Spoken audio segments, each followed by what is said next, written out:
Comment garder le plaisir de s'habiller quand on sait que le secteur du textile est l'un des plus polluants au monde? Comment briller dans ses vêtements? Comment rendre le recyclage sexy et envoûtant? Salut à tous, t'en parle mode dans Autrement. Elle vénère la queen de l'extravagance et c'est elle-même, je pense, une reine de l'extravagance Tout et à du fait, shiny, on peut le dire, on peut Sarah le dire. Kurt. Merci d'être avec nous. Alors vous avez lancé le projet Classe économique. Au-delà de ce qui se passe dans les avions, c'est quoi Classe économique? Alors, Classe économique, c'est une marque de prêt-à-porter, de vêtements que j'ai fondée avec Marie Guérin, mon amie. Et en deux mots, Classe économique, c'est une marque qui se veut sustainable et maximaliste. King d'une mode nouvelle, il mélange les genres, il s'appelle Ndiaga Dio et il tient un showroom au Sablon. Ndiaga, bonjour. Votre marque, comment vous la qualifiez en très bref? Bonjour Cyprien, je dirais que la marque c'est entre la haute couture et le prêt-à-porter haut de gamme. Vous mélangez les époques, les genres, et chez vous aussi, le shiny, les paillettes sont importantes, on le verra. Ouais, c'est très important pour moi. Il faut que ça brille et il faut que ce soit bien coloré. Et on découvrira vos univers dans un instant. Et puis Juliette Pailleux, designeuse textile, couturière, styliste, on peut vous qualifier de plein de manières. Vous êtes teinturière aussi, on expliquera cette particularité. Et vous, c'est vraiment le recyclage, l'upcycling qui vous intéresse. Vous repartez parfois de déchets, parfois de vieux tissus, parfois Oui. d'anciens vêtements. Expliquez-nous à partir de quand vous vous êtes dit, ben moi les vêtements que je vais faire, je vais partir d'anciens.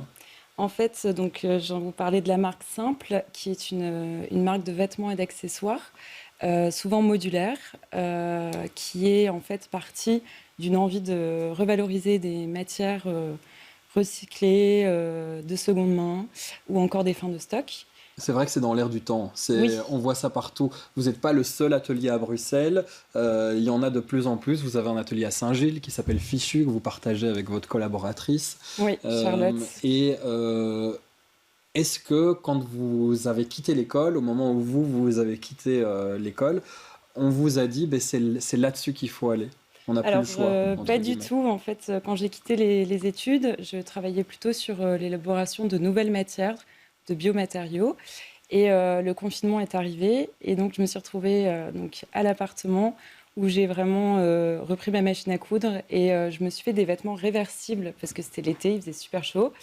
Et du coup, c'est de là où est partie mon envie de travailler les vêtements modulaires et les matières recyclées, qui pour moi c'est vraiment important parce que c'est des matières qui sortent en fait de la chaîne et moi j'aime bien les réutiliser, les reteindre, s'il y a un trou, les couper, les réassembler et de jouer voilà, avec ça.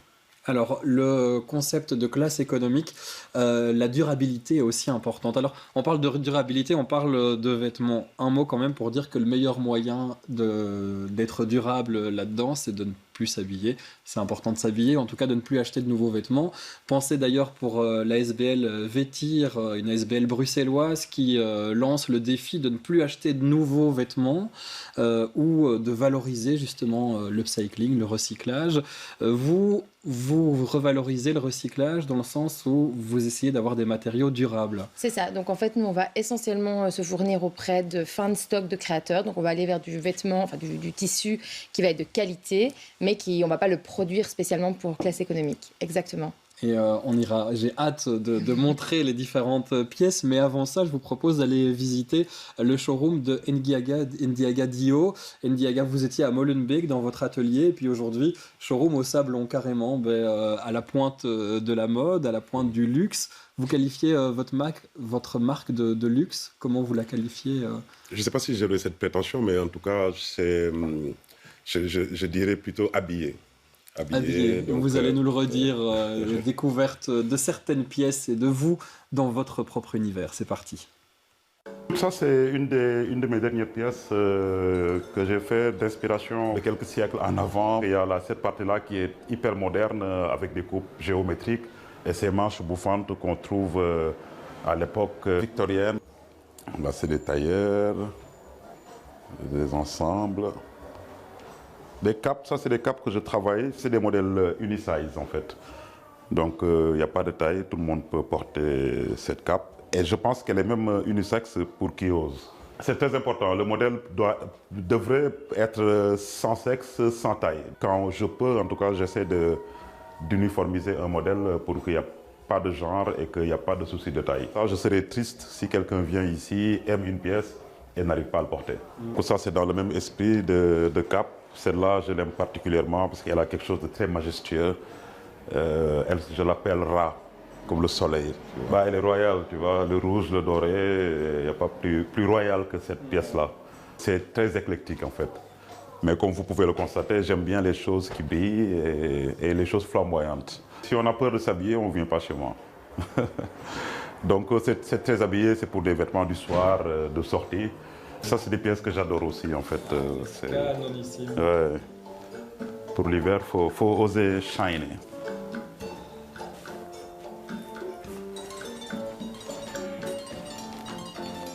Et vous avez entendu mon canonissime qui veut dire ce que j'en pense, Ndia Gadio. Merci de nous avoir accueillis déjà dans votre showroom. Depuis quand vous êtes installé au Sablon? Alors, je suis au Sablon. J'ai ouvert la boutique il y a 1 an maintenant. Donc, mais officiellement, le lancement s'était fait au mois de janvier de cette année. Est-ce que ça marche? Ça se passe bien. Ouais. Vous parlez beaucoup unitaille, unigenre, c'est l'inclusivité à travers la mode et c'est un des thèmes importants de cette émission en général, c'est un des thèmes qu'on a envie de pointer ce soir. Sarah Kurt, chez vous aussi, l'inclusivité est importante, alors classe économique s'adresse à qui? Et comment vous essayez de valoriser cette inclusivité? Alors, classe économique s'adresse à toutes les queens, quelles qu'elles soient, où qu'elles soient. Et donc, du coup, nous, la valorisation de l'inclusivité va se faire notamment par le genre. C'est-à-dire que, pareil, comme Ndiaga, on ne va pas avoir un genre spécifique. En tout cas, on va essayer de montrer que nos vêtements sont adaptés à qui veut les porter. Et alors, au niveau de l'inclusivité, au niveau aussi des tailles, en fait. On veut absolument produire les tailles pour toutes les personnes. On n'a pas envie de produire du SOM ou du SOXL maximum. On veut vraiment pouvoir proposer une gamme qui va à toutes les tailles qui existent sur Terre. Ça fait partie de votre démarche. Votre démarche aussi, c'est l'univers du web et des réseaux sociaux. On est allé vous rencontrer dans votre dressing. C'est là que vous faites la plupart de vos vidéos, de vos stories. Regardez ce que ça donne. Ça tourne. Coucou les queens, alors aujourd'hui on est dans le dressing et aujourd'hui je vais vous parler de cette magnifique chemise. C'est la chemise à volant qui est en fait un modèle imaginé par Fernand Momiro qui est un ancien étudiant de la Cambre et qui a produit cette pièce pour sa collection homme.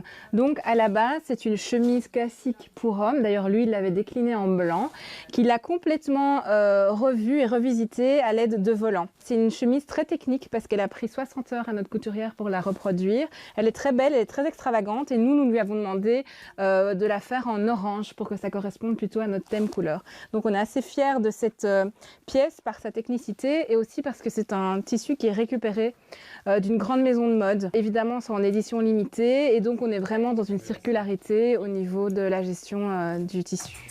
Classe économique n'est pas une marque de vêtements. Non, c'est un mode de vie. C'est l'envie de pimenter son quotidien en exprimant sa personnalité à travers une garde-robe extraordinaire.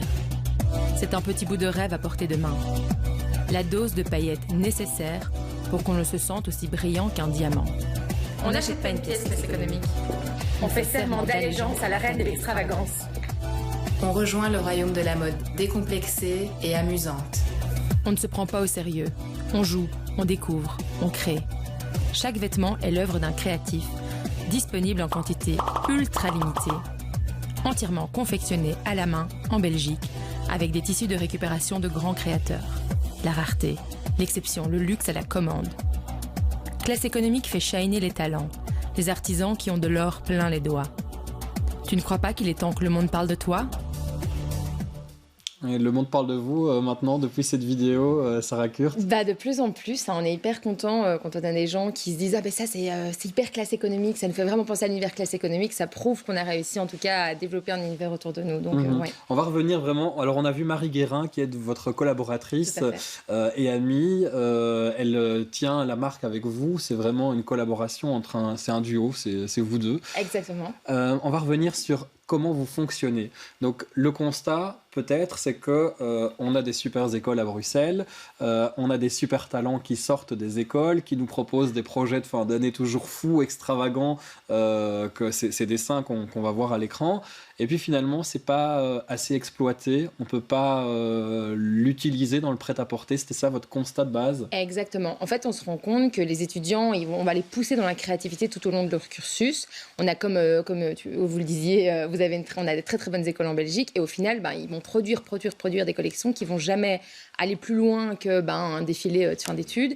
Et en fait, on se rend compte aussi qu'ils n'ont pas tout l'apprentissage de comment vendre un vêtement, comment faire en sorte qu'un vêtement soit commercialisable, comment pouvoir le vendre même en ligne, comment pouvoir le mettre en avant dans tous les canaux de vente. Et donc, nous, on va aider ces designers, ces jeunes designers à mettre en avant leurs vêtements, à les vendre, à mettre le bon prix aussi pour le vêtement, parce qu'il y a aussi ça, il y a l'éducation de se dire, OK, en fait, combien est-ce qu'on doit vendre un vêtement avec du travail, parce que nous, on est dans le maximalisme, combien on doit le vendre et comment on doit faire en sorte que chaque personne de la chaîne de production soit rémunérée à sa juste valeur. Oui, correctement.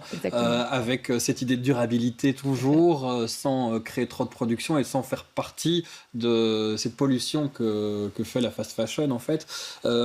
L'extravagance, toujours, le shiny, on le voit dans votre communication, on le voit dans vos pièces. Et là, ça rejoint un peu, finalement, le travail d'Ndiaga Dio. Depuis quand l'extravagance, le brillant, les paillettes est important dans votre travail? On peut peut-être reparler de votre parcours. Vous avez commencé le stylisme au Sénégal avant d'arriver en Belgique. Oui, absolument. Je pense que ça existait. Mais en fait, quand j'ai commencé la mode, je n'ai pas démarré avec le shiny. Quand j'ai ouvert mon premier atelier, c'était en 2005. Je travaillais le streetwear. Donc, je travaillais les jeans, des t-shirts. Donc, les vêtements de tous les jours, comme on peut le dire. De tous les jours, mais voilà, vêtements de rue, si on peut dire ça. Donc, j'ai démarré par ça. Et puis, au fur et à mesure, les choses ont évolué. Je suis passé au prêt-à-porter. Et puis, à un moment donné, j'ai commencé à toucher un peu à la haute couture. Mais il faut dire aussi que tout ce qui m'entourait là-bas m'inspirait à aller vers la haute couture, parce que le vêtement, le brillant, la couleur, c'est quelque chose auquel j'étais habitué à voir. Et donc, c'est quelques années après l'ouverture de l'atelier que j'ai commencé la première fois, je pense en 2008, à tester une collection haute couture où j'ai travaillé avec des broderies et du perlage fait à la main. Et vous n'avez pas fait d'école, vous avez pris ça tout seul dans les ateliers de celles et ceux qui vous engageaient à la base, et puis finalement c'est devenu votre métier, et vous avez une place reconnue ici à Bruxelles. On a parlé ce showroom au Sablon, autodidacte donc, comme absolument. Quoi il y en a. Juliette, est-ce que la haute couture, aujourd'hui, va aussi utiliser des principes de l'upcycling? Alors, l'upcycling, on le connaît pour un public qui ne va pas forcément vers la haute couture, ou je me trompe quand je dis ça? Est-ce que les frontières se... Je pense que ça reste des pièces uniques, et donc ça peut partir de l'upcycling. Parce que voilà, l'upcycling, c'est des pièces limitées, très limitées. Donc je pense que ça peut vraiment s'orienter vers la haute couture. On parlait de modularité aussi. Oui. C'est un de vos mots-clés pour développer vos vêtements. On a vu sur des images une veste qui se tourne dans un sens ou d'un autre, une poche qui se met dans un sens ou dans l'autre. La modularité, finalement, ça permet de ne pas se lasser de son vêtement. Voilà, c'est ça, c'est vraiment jouer avec son vêtement. En général, je propose un côté plutôt neutre, de couleur neutre, et un autre un peu plus funky, et du coup ça permet de jouer avec ses tenues, l'accessoiriser, enlever la poche, la remettre, voilà, jouer avec ses vêtements. Autre particularité chez vous, c'est que vous faites vous-même vos teintes à partir de déchets. Donc on voit sur des vêtements, parfois c'est des motifs, parfois c'est le vêtement qui est teint lui-même. Par exemple, cette housse d'oreiller est faite à partir de, vous allez nous le dire. Donc à partir d'oignons et de peau d'avocat. Et donc ça, c'est quelque chose qu'on peut apprendre lors de formations que je donne donc à l'atelier. Et donc voilà, le but, c'est d'utiliser ces déchets alimentaires pour obtenir des très belles teintes. Et utiliser la nature aussi. Et naturelle. Ouais, voilà. On est sur du coup des teintes naturelles. Chez Classe Économique, c'est un peu moins naturel, les teintes. Vous êtes dans l'extravagance à fond. Tout à fait. Pourquoi faire ce choix-là? Est-ce que vous pensez que c'est la mode 2023, si on se projette un peu dans le temps? Est-ce qu'il y a de plus en plus d'extravagance partout? Je pense que oui, il y a de plus en plus d'extravagance partout. Enfin, Marie et moi, on croit à un revival un peu des années 80, ça c'est certain. Après, on a aussi fait un constat quand on a voulu lancer notre projet mode. Et en fait, il y a déjà pas mal de projets sustainable qui existent.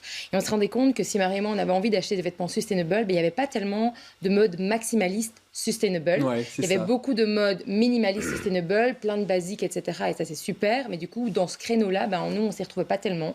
Et donc, on s'est dit, voilà, on a une place à prendre et il faut qu'on se lance avec nos paillettes. Et, ouais. Alors, pourquoi vous pensez, vous, Ndiaga, que l'extravagance est un des éléments de la mode aujourd'hui? Est-ce qu'à Bruxelles, on doit s'habiller extravagant? Est-ce que, en termes de tendance, c'est important de ne pas louper le coche là-dessus? On devrait s'habiller extravagant parce que, je sais pas, moi, c'est quelque chose qui me parle. Je me retrouve très bien dans le style de classe économique parce que, voilà, moi, l'habiller, c'est quelque chose qui m'a toujours plu. Donc, pour moi, c'est même pas une tendance actuelle. Ça a toujours existé dans la mode. Mais c'est vrai que maintenant, il y a de moins en moins de limites et on le voit chez beaucoup de créateurs. Et donc, je pense que Bruxelles devrait s'illuminer encore un peu plus vestimentairement. Je veux dire, il y a tout, mais il faut quand même un peu d'extravagance. On va parler des fripes aussi, c'est un élément important de la mode aujourd'hui. Aujourd'hui, on va par exemple dans une cour de récré, les étudiants et étudiantes à la mode, c'est ceux qui finalement s'habillent dans les fripes. Ça fait un boom énorme, on le sait, partout en Europe et puis chez nous aussi à Bruxelles. Les fripes sont pas encore trop chères aussi à Bruxelles par rapport à d'autres villes. Il faut viser avec ça quand on travaille dans le secteur de la mode, Sarah. Il faut se dire que en fait, les fripes, c'est vos premières concurrentes, par exemple. Oui, moi j'y crois vraiment. Alors je ne sais pas si c'est nos concurrentes, mais en tout cas, on se rend compte qu'on a des consommateurs qui vont aller de plus en plus dans les fripes. Et nous-mêmes, on va personnellement acheter des vêtements dans les fripes. Et puis surtout, même pour le styling de nos pièces, on ne crée pas des collections complètes, c'est pas le but, mais on aime bien justement mixer des pièces classe économique, associées avec les manches que vous fripes. portez là pourraient très bien aller avec quelque chose qui sort d'une fripe. Tout à fait, tout à fait. Et ceci même sort d'une fripe pour que... Et c'est très très beau. C'est shiny, c'est pour adore. aujourd'hui. Alors, parlons prix aussi, c'est important. On parle de couture, haute couture, de pièces uniques, Juliette Pailleux, mais ça a un coût évidemment, parce qu'on veut respecter les coûts de production, les personnes qui travaillent derrière. Vos pièces ne sont pas gratuites, ça va pas coûter la même chose quand on va dans les grandes enseignes rue Neuve. Comment vous dealez avec ça? Est-ce qu'il faut vraiment repenser notre approche par rapport aux vêtements? Est-ce qu'on peut s'intéresser à des projets comme les vôtres quand on a un certain standing de vie? Comment vous le voyez? Pour moi, c'est vraiment le prix des choses, en fait, et le prix de la production que j'ai découvert aussi donc, en lançant mon projet.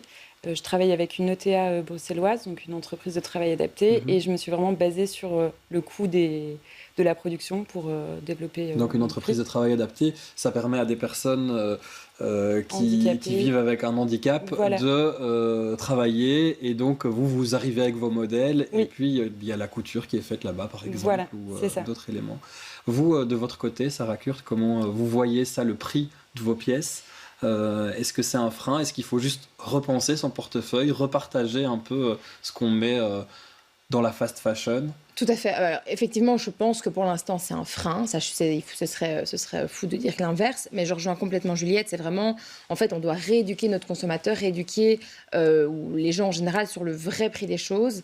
Parce qu'en fait, la fast fashion nous a fait croire qu'on pouvait acheter des t-shirts à 15 €. En fait, non, c'est pas possible. C'est pas sustainable sur le long terme, et c'est pas viable pour tous les gens de la chaîne de production. Donc, c'est vraiment rééduquer à la hausse. C'est pas la bonne façon de le dire, mais vraiment rééduquer sur le vrai prix des choses. Un constat d'ailleurs qui est important, c'est que la Belgique est un des pays d'Europe les plus pollueurs en termes de vêtements.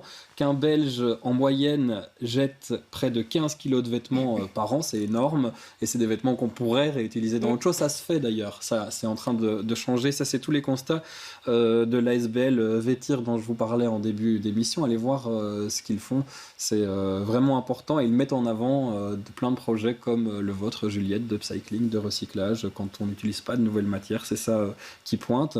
Autre info que j'ai envie de vous donner, c'est comment on vend maintenant. Vous avez choisi Internet, par exemple, un showroom pour vous, un atelier et Internet. c'est quoi l'avenir de la vente de vêtements?